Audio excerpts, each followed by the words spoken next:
بجد يا جماعة أي حد هياكل عندك الوصفة دي أو طريقة الفراخ دي كأنك عاملة ديك رومي على السفرة. الشكل هيبهرهم. خطيرة. الفراخ طرية جدا مستوية قوي، والحشوة طعمها حلو قوي. المنكهات بتاعتنا والخلطة اللي احنا هنعمل بيها التتبيلة في حتة تانية. لازم تجربي الطريقة دي وتحطيها على سفرتك. أول حاجة بتجيبي كام مكعب من الزبدة حلوين كده، وبتنزلي عليهم بمعلقة كبيرة من الصلصة، وعندي كزبرة وبقدونس مفرومين ناعم، بشر ليمونة وعصير ليمونة، وبتبهري بقى بمعلقة كبيرة من الثوم، وبهاراتك بقى معلقة كبيرة من كل حاجة. هكتب لك البهارات تحت الفيديو. قلبي كويس جدا لغاية ما تخلي القوام في ايدك زي الكريمي كده.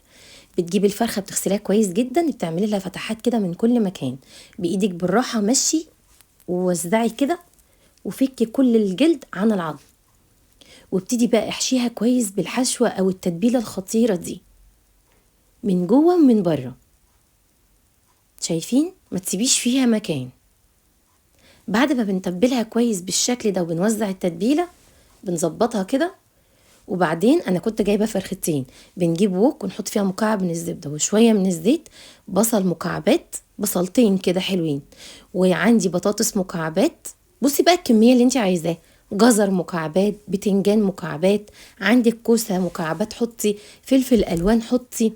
كل الكلام ده سيبيه يتشوح مع بعض تشويحه حلوه كده، ومعلقه كبيره من الثوم وبهاراتك وشوحي. وفي الاخر انزلي عليهم بمعلقه كبيره من دبس الرمان. يا جماعه خطيره. الحشوه فظيعه. هنجيب الحشوه الحلوه دي ونبتدي نحشي بيها الفرخ من كل مكان، من جوه ومن تحت، بس ما تكتريش تحت الجلد علشان ما يفرقعش منك. بتحشي كويس وبتملي الجوانب بالشكل ده.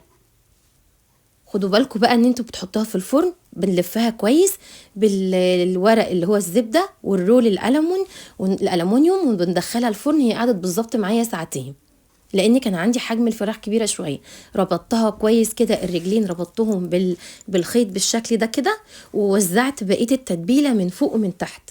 عايزه اقولك ان هي لما بتدخل الفرن وبتتحمر كده، والتتبيله بالاول بنحط عليها شويه من الميه المغليه كده قبل ما بنغطيها، وندخلها بقى في الفرن لمدة ساعتين.